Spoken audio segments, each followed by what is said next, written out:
नमस्कार, मैं मनीष स्वागत करता हूं आपको अपने इस यूट्यूब चैनल पे। दोस्तों, एक बहुत बड़ी खुशखबरी आपके लिए डीएफसीसीआईएल की तरफ से, यानी कि जो dedicated freight corridor corporation of India limited है। देखिए, नाम से मत जाइएगा कि लिमिटेड लगा है तो ये प्राइवेट है, ये है, वो है, तमाम जो लोग हैं वो कहते हैं। ठीक है, देखिए, आपको कौन सा कंपनी प्राइवेट है उससे मतलब नहीं है। आपकी जॉब सिक्योरिटी अगर होती है तो वो मैटर करता है। और इंडिया का अंडरटेकिंग, इंडियन गवर्नमेंट का अंडरटेकिंग ये पीएसयू है, तो आप मानो कि सिक्योर हो। अगर इसमें जॉब लग जाती है, अपॉर्चुनिटी काफ़ी हाई है। इवन जो आरआरबी में खट रहे हैं उससे ज़्यादा इसमें अपॉर्चुनिटी है, इसमें प्रमोशन वगैरह। और इसमें जो वेतन होता है भाई, आरआरबी से ज़्यादा होता है। शुरुआत में आपको लगेगा कम, लेकिन प्रमोशन, ये तमाम जो चीज़ें हैं, क्योंकि मैंने 2018 में इस फॉर्म को भरा था। हालांकि मैं अपना स्कोर कार्ड भी दिखाऊंगा अगर आप कहेंगे तो। 990 मेरा all over India score card था। और मात्र वैकेंसी कितने थे, 52 या 54 ऐसा था एग्जीक्यूटिव पोस्ट के।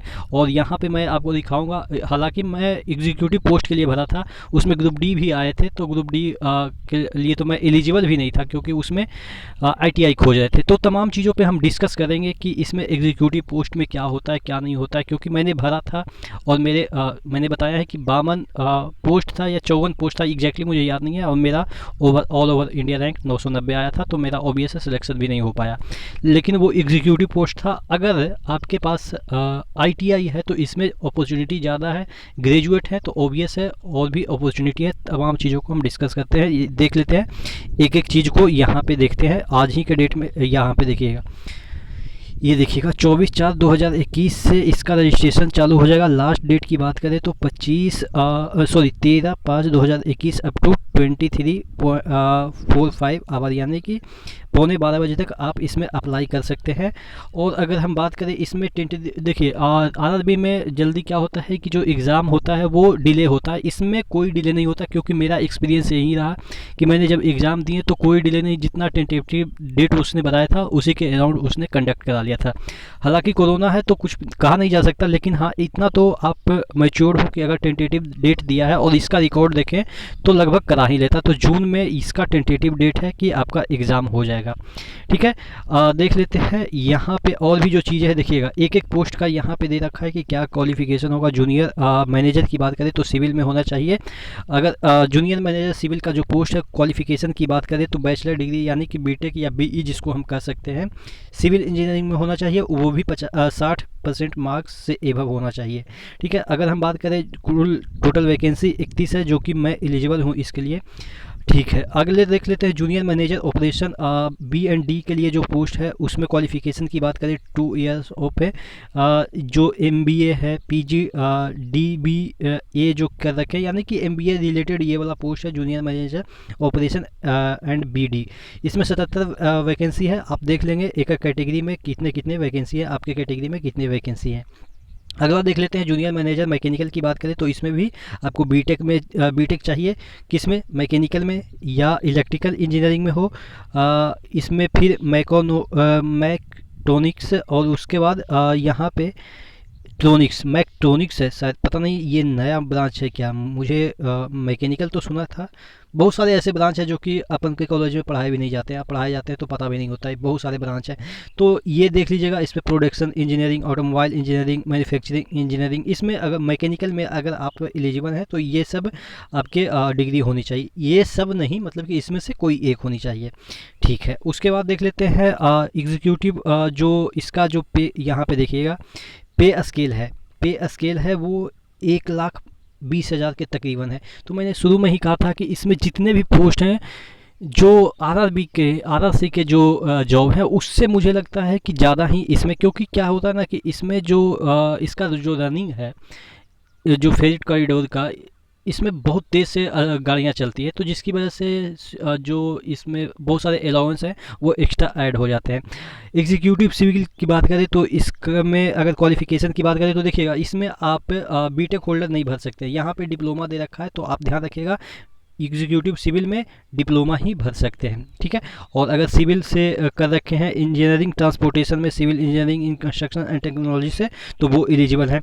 अगर हम बात करें यहाँ पे, अच्छा इसमें मेडिकल स्टैंडर्ड भी दे रखा है, तो मेडिकल स्टैंडर्ड के लिए आप आरआरबी के कोई भी जो वेबसाइट है वहाँ पे जाके चेक कर लीजिएगा कि A3 में क्या क्या मेडिकल स्टैंडर्ड होते हैं। अगर आपको नहीं मिलता है तो मैं उसके रिगार्डिंग भी मेडिकल स्टैंडर्ड के रिगार्डिंग वीडियो बना दूंगा कि A3 में क्या क्या खोजता है, A2 में क्या क्या खोजता है। ठीक है। अगर बात करें एग्जीक्यूटिव इलेक्ट्रिकल की तो यहाँ पे डिप्लोमा भी ही चाहिए। इलेक्ट्रिकल में इलेक्ट्रॉनिक्स एंड पावर सप्लाई, ये सब में कुछ में भी आपने कर रखा है तो इसके लिए एलिजिबल है। अगर हम बात करें आपके भी आएंगे आईटीआई वाले के भी लिए बहुत सारे पोस्ट हैं और सिर्फ ग्रेजुएट वाले के लिए भी बहुत सारे पोस्ट हैं। एग्जीक्यूटिव सिग्नल टेली कम्युनिकेशन की बात करें तो 87 पोस्ट है। यहाँ पे भी डिप्लोमा चाहिए और कौन कौन से ब्रांच में चाहिए ये आपको यहाँ पे दे रखा है। यहाँ पे कंप्यूटर साइंस वगैरह में आपका चाहिए। ठीक है। अगर हम बात करें एग्जीक्यूटिव ऑपरेशन B&D का तो इसमें ग्रेजुएशन देखिएगा, यहाँ पे सिंपल ये वाला जो पोस्ट है इसी के लिए मैंने अप्लाई किया था 2018 में, जिसमें कि सिर्फ और सिर्फ 54 या 52 मैंने बताया जो वैकेंसी था यही था। एक मिनट में इसका लाइट तो ठीक ठाक है, एक मिनट ये क्या हो गया। हाँ, हालांकि पिछली बार 54 वैकेंसी था, इस बार काफ़ी वैकेंसी है, 237 वैकेंसी है। इसमें सिर्फ और सिर्फ ग्रेजुएशन चाहिए। ठीक है, इसमें सिर्फ और सिर्फ ग्रेजुएशन चाहिए और कोई भी इंस्टीट्यूट से या यूनिवर्सिटी जिससे हम कह सकते हैं उससे चाहिए। उसके बाद है एग्जीक्यूटिव मैकेनिकल की बात करें तो इसमें 3 पोस्ट है और यहाँ पे डिप्लोमा चाहिए आपके मैकेनिकल में। और जो इसमें मेडिकल स्टडी की बात करें तो A3 है। और नीचे जाते हैं जूनियर एग्जीक्यूटिव है इलेक्ट्रिकल में, और इसमें भी आपके हाँ यहाँ से आपके जूनियर वाला में जितने भी पोस्ट हैं वो आपके ITI बेस्ड हैं। यहाँ पे देखिएगा matriculation with 60% marks in aggregate plus minimum 2 year duration course completed act apprentice ITI। हालांकि अप्रेंटिस किया है नहीं किया उससे मतलब नहीं, ITI होनी चाहिए। ठीक है, एक्ट अप्रेंटिस मतलब यही होता है कि आप ITI कर रखे हो। ठीक है, इसमें ये इस तरह से स्लैश देके भी दे रखा है, तो कहने का मतलब ये है कि आप ITI कर रखे हैं किसमें, इलेक्ट्रिकल में, तो आप इस पोस्ट के लिए एलिजिबल हैं और काफ़ी अच्छा खासा पोस्ट है, 135 है। Junior executive signal and telecommunication में 147 वैकेंसी है, इसमें भी आपको ITI चाहिए।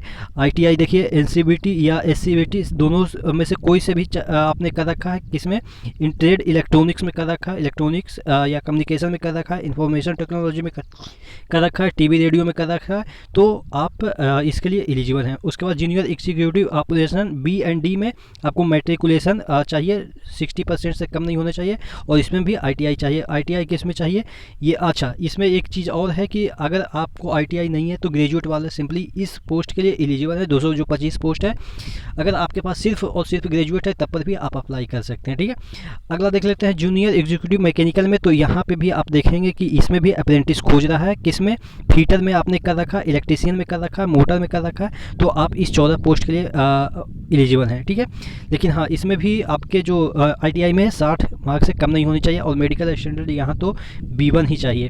ठीक है, आगे देख लेते हैं। बहुत सारे ऐसे इंस्ट्रक्शन यहाँ पे दे रखे हैं, क्वालिफिकेशन कब से कब तक के कितना के बीच में होना चाहिए, यानी कि आपके एज के अंडर होना चाहिए। अगर हम बात करें एज की तो यहाँ पे देखिएगा, एज की बात करें तो 27 वर्ष तक दे रखा है मैनेजर की, एग्जीक्यूटिव की 30 वर्ष तक दे रखा है मैक्सिमम, और 18 तो मिनिमम होगा ही। जूनियर एग्जीक्यूटिव की 30 वर्ष, और इसमें एज रिलैक्सेशन जैसे आपके हर गवर्नमेंट जॉब में मिलती है वो मिल जाएगा। आगे देख लेते हैं एज रिलैक्सेशन OBC ST ये सब चीज़ें हैं जो कि आपको पता है। ठीक है, उसके बाद सर्टिफिकेट वगैरह SC ST का ये सब चाहिए आपको। डॉक्यूमेंट वेरिफिकेशन के समय अभी कुछ भी नहीं चाहिए क्योंकि मैंने भी भरा था, तो ऐसे मुझमानी मुझे याद है कि इसमें क्या क्या चीज़ें होती है। ठीक है, और भी देख लेते हैं यहाँ पे। हालांकि EWS सर्टिफिकेट यहाँ पे दे रखा है। कैंडिडेट EWS का सबसे बड़ा लोचा होता है, candidate who are not cover under scheme reservation SC ST and whose family gross annual income below, यहाँ पे देखिएगा 8 लाख है तभी आप EWS के लिए एलिजिबल हैं। ग्रॉस यानी कि मम्मी पापा भाई, मतलब कि जो कंबाइंड फैमिली होता है आपके मम्मी पापा का और दादा अगर है आपके साथ तो दादा का भी इंक्लूड हो जाएगा। तो कंबाइंड अगर आपके इनकम 8 लाख से कम है तभी आप एलिजिबल हैं EWS के लिए। ठीक है, और यहाँ पे देख लीजिएगा जो भी नोटिफिकेशन है डिटेल में आपका यहाँ पे दे रखा है, तो एक बार ज़रूर पढ़ लीजिएगा। उसके बाद देख लेते हैं 5 उसमें भी बहुत सारे है कि इतना से ज़्यादा मतलब कि आपके एग्रीकल्चर लैंड नहीं होनी चाहिए 5 एकड़ से जो एग्रीकल्चर लैंड है वो कम ही होना चाहिए। फिर रेसिडेंशियल फ्लैट है जो स्क्वायर इतना स्क्वायर फीट या उससे एवं नहीं होनी चाहिए, ठीक है। तो ये सब चीज़ें हैं जो कि आप देख लेंगे अगर EWS सर्टिफिकेट के लिए आप अप्लाई करते हैं या EWS कैटेगरी से आप अप्लाई करते हैं। तो उसके बाद यहाँ पे दे रखा है जैसे जैसे आप फॉर्म भरिएगा, फॉर्म में जितना चाहिए वो आपको पता है। फॉर्म भी थोड़ा सा मैं आपको एक थोड़ा सा डेमो दे दूंगा कि कहाँ से कैसे भरना है। फिर नो ऑब्जेक्शन सर्टिफिकेट आपको चाहिए, अगर आप गवर्नमेंट एम्प्लॉई है तो आपको नो ऑब्जेक्शन सर्टिफिकेट चाहिए। लेकिन अगर आप DFCCIL में ही हैं तो आपको नो ऑब्जेक्शन सर्टिफिकेट की कोई ज़रूरत नहीं है। यहाँ सेकंड पॉइंट में ये दे रखा है कि अगर पहले से आप DFCCIL के एम्प्लॉई हैं तो आपको नो ऑब्जेक्शन सर्टिफिकेट की ज़रूरत नहीं है। लेकिन अगर आप इंटरव्यू में जा रहे हैं तो उस समय आपको ये वाला चीज़ें लानी है, ठीक है, जो कि आसानी से मिल जाती है उस समय। उसके बाद अलाउंस वगैरह जो कि जितने भी आप कह सकते हैं एक गवर्नमेंट जॉब करने वाले को मिलती है वो सभी आपको यहाँ पे मिलेगी, ठीक है। यानी कि जॉब सिक्योरिटी आप मान के चलो कि क्या है नहीं है, कंपनी के बारे में सोचना नहीं है, आंख मूंद के भर दो, आप रेलवे एम्प्लॉई से बेटर मतलब कि आपका लाइफ होगा। मैं ये समझता हूँ क्योंकि मैंने देखा भी है।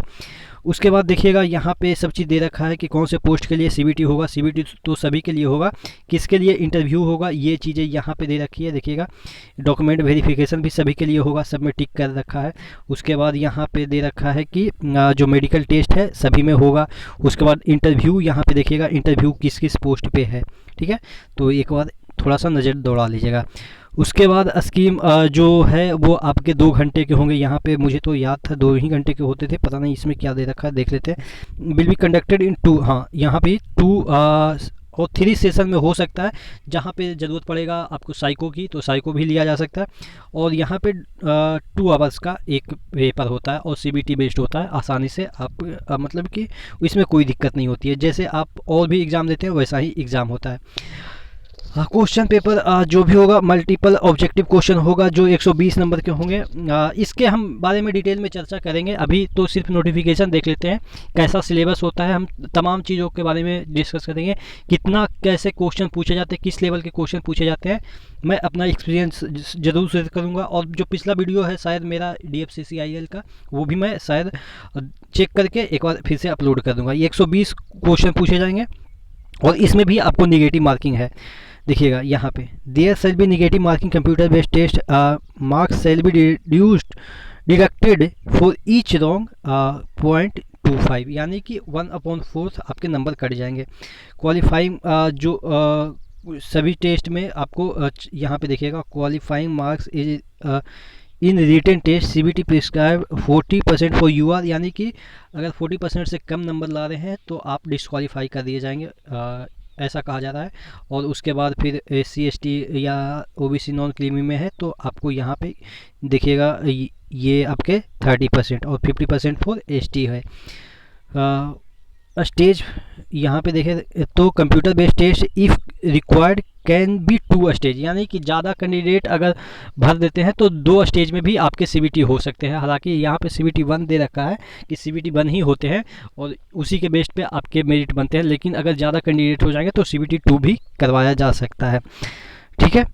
और भी जो चीज़ें हैं यहाँ पे देखिएगा डॉक्यूमेंट वेरिफिकेशन वगैरह ये सब चीज़ें तो ऑब्वियस है सबके साथ मतलब कि होता ही। यहाँ पे हाँ यहाँ पे आपके फ़ीस की बात करें तो 1000 आपके इन पोस्ट के लिए लगेंगे। और कौन कौन से कैटेगरी के लिए है ये, और जूनियर एग्जीक्यूटिव के लिए 900 लगेंगे और जूनियर एग्जीक्यूटिव के लिए 700 रुपया लग रहे हैं, ठीक है। और जो आपके ST वाले हैं, ठीक है, ST वाले कोई भी आप पोस्ट के लिए फ्री में आप अप्लाई कर सकते हैं। यहाँ पे गर्ल्स के लिए कोई अलग से कोई क्राइटेरिया नहीं रखा गया है, तो आप ध्यान रखिएगा कि ST यहाँ पे देखिएगा no examination fees is required for SC ST PWD ex serviceman, ठीक है। यानी कि SC ST PWD और एक्स सर्विसमैन को कोई भी पैसा नहीं लगेगा, इतना जो पैसा ये मांग रहे हैं वो नहीं लगेगा। और अगर हम बात करें नीचे क्या दे रखा है, नीचे और भी देखें तो कोई मोटा मोटी ऐसा कुछ है नहीं। हाँ, तो ये सब सर्टिफिकेट किस फॉर्मेट्स में चाहिए। अब हम आपको अप्लाई कैसे करते हैं ये वाला जो है वो मैं अपने फेसबुक के जो ग्रुप है वहाँ पे भी शेयर कर दूँगा, जो पेज है। और यहाँ पे देखिएगा, यहाँ पे क्लिक कीजिएगा, क्लिक हियर टू अप्लाई। यहाँ पे देखिएगा ये आपके इसी तरीके से एकदम से जैसे आप SSC के फॉर्म भरते हैं उसी तरीके से यहाँ पे भर सकते हैं, ठीक है। यहाँ पे अप्लाई कर सकते हैं। स्टार्ट करिएगा, यहाँ पे एग्री चेकआउट कर लीजिएगा, चेक यहाँ पे लगा लीजिएगा, उसके बाद यहाँ पे स्टार्ट कीजिएगा। इस तरह से लोडिंग होगा, कुछ समय लगेगा, एकदम से पेशेंस रख के, और आसानी से, कुछ भी इसमें दिक्कत नहीं होगा, आप आसानी से भर लेंगे। जैसे और भी जो फॉर्म भरते हैं ना, पोस्ट अप्लाइड फॉर, कौन से पोस्ट के लिए आप अप्लाई कर रहे हैं, ठीक है, उसके लिए, उसके बाद पोस्ट कोड जो नोटिफिकेशन में दे रखा है, उसके बाद कैंडिडेट्स नेम, उसके बाद mobile number, confirm mobile number, email ID डालना है, उसके बाद ये वाला जो कैप्चा है, उसके बाद सबमिट करके आगे बढ़ जाना है। तो इस तरह से आप फॉर्म भरेंगे। और भी इसके बारे में हम डिटेल वीडियो बनाएंगे, अभी नोटिफिकेशन का ही वीडियो बनाए हैं क्योंकि ज़्यादा लंबा हो जाएगा तो सब चीज़ होच पोच हो जाएगा। धीरे धीरे एक एक स्टेप सब चीज़ समझाएंगे, इसमें क्या सिलेबस होता है, कैसे आपको प्रिपेयर करना है, किस तरह के क्वेश्चन पूछे जाते हैं, क्या जो ट्रेंड है जनरल कंपटीशन का वैसा क्वेश्चन पूछे जाते हैं। क्योंकि मैं उसी तरीके से सोच के गया था और हुआ कुछ और था, जिसकी वजह से मैं सिलेक्शन नहीं ले पाया था। हालांकि सीटें भी कम थी ऑल ओवर इंडिया में, आप समझ सकते हो 54 सीट होना और उसमें भी आ जाना मायने रखता है ना। तो ठीक है, नहीं हुआ कोई बात नहीं, ट्राई करेंगे, हम भी ट्राई करेंगे। तो बने रहिएगा चैनल के साथ। वीडियो अच्छा लगा तो लाइक कर दीजिएगा, अगर नए हैं चैनल पे तो सब्सक्राइब कर दीजिएगा, तो अच्छा लगेगा। तो नेक्स्ट वीडियो मिले, तब तक के लिए धन्यवाद।